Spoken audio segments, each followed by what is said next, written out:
So we're doing a big project. Right down here in St. George, Utah. It's our biggest project of date a couple of years ago. And I there was no way out. I knew I was losing money. There was no option for me to back out.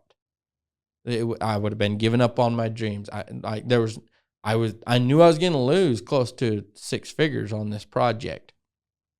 And so I had the mindset of I had no choice but to make it the best possible learning lesson ever. Mm-hmm. I had no choice. Now, what if there was an out? From like where you From making it the best.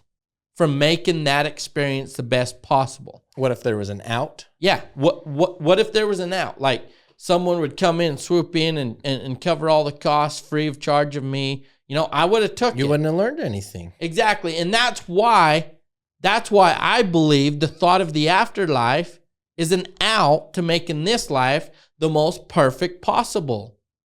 Well, I'm not going to argue that, because that is the value that the faith in God and intelligence before and after life, and this being more of a stepping stone. The idea of that is encompassed with Christianity and the value Christianity has brought to society to keep us animals from becoming just the worst. Like we would self-implode if we didn't have faith in a superior being. Well, we see nature has it going on in the world today. The less and less people believe in God, the more and more wicked the world seems to become. And that's just like what I see going on around. That's because people when that happens, it's because people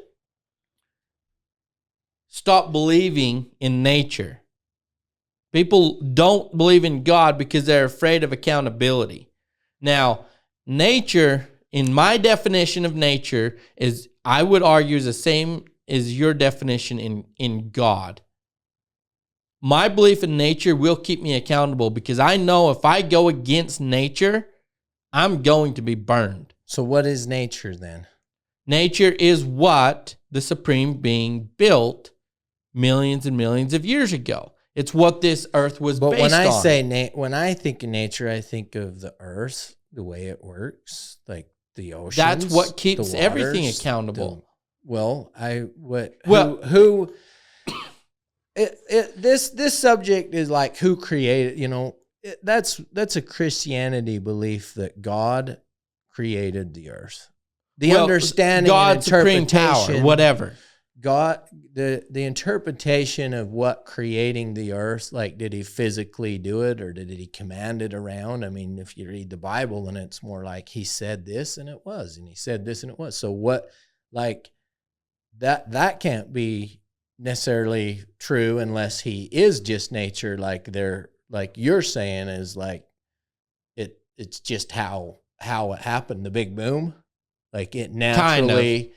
Like naturally there was a big boom and the earth fell together. No, I said Supreme Being.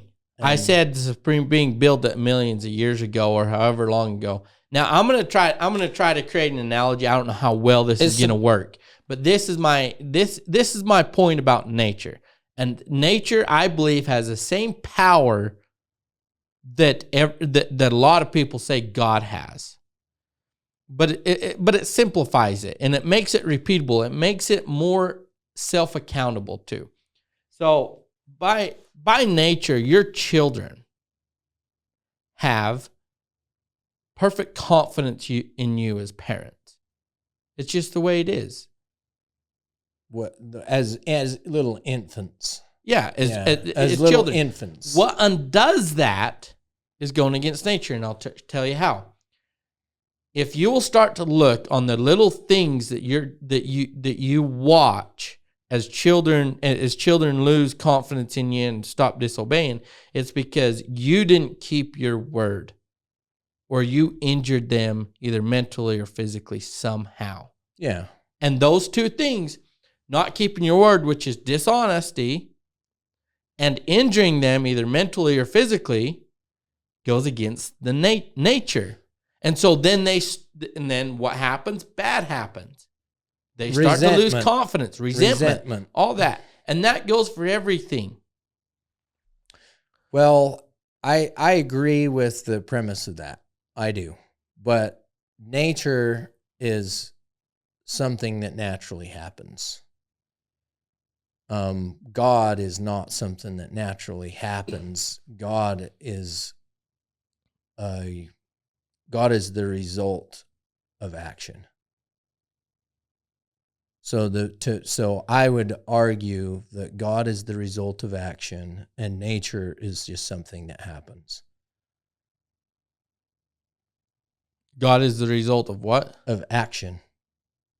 So he didn't just become... No, we can do whatever we want, and this world would be a perfect world if everybody would follow nature. But follow the rules of nature, which is follow nature, don't hurt anybody, mentally or physically. So where do you learn this?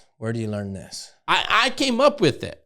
Because I'm trying to find anything repeatable. You came up with don't hurt anybody. Well, let me not make a man offender for his word.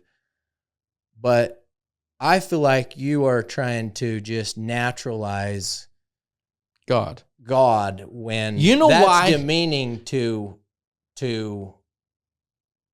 what he is to me. Well, I know it's demeaning to the God believers. Because but I'm not going to take offense to it. No, I mean, but you could if you wanted.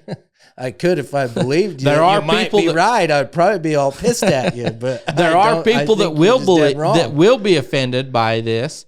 But I lost my train of thought there. Damn it. But will be offended by this. No, there will be people offended by this. The reason why I have brought this in my own state of mind to a natural state that I can unarguably believe in is because the belief that God only helps those who help themselves, who pray, who are always reaching out to him. How many children, and this subject makes me pure mad, are trafficked? How many children are trafficked? He didn't do anything, and God knows that we all know they didn't want it to happen and they had no control. They were physically overpowered. They had no control. So the only thing that makes me not believe in God is the fact that there isn't one that's actively adjusting things because of people's actions or people's prayers. Well, so I chose to believe that God created nature, and the fact that these children are so treated by money-hungry fuckheads is the fact that they just went against nature. That God created nature and created nature to be lived by, and that there are people that are hungry for power, money, whatever that trafficking brings to them, go against nature and injure people. It's the most dishonest way to make money ever thought of or created. It's the most cruel. And why is it maddening to everyone that follows the rules of nature? Because it goes against nature. Well, vengeance. This is how I deal with that aspect, because I hear you and I feel. I've watched people lose loved ones in either tragedies or to cancer, and they blame God, and they, it drives them away from there. And I've watched two that I can think of off the top of my head that, you heard them, just denounce him, and because that couldn't happen. Mm-hmm.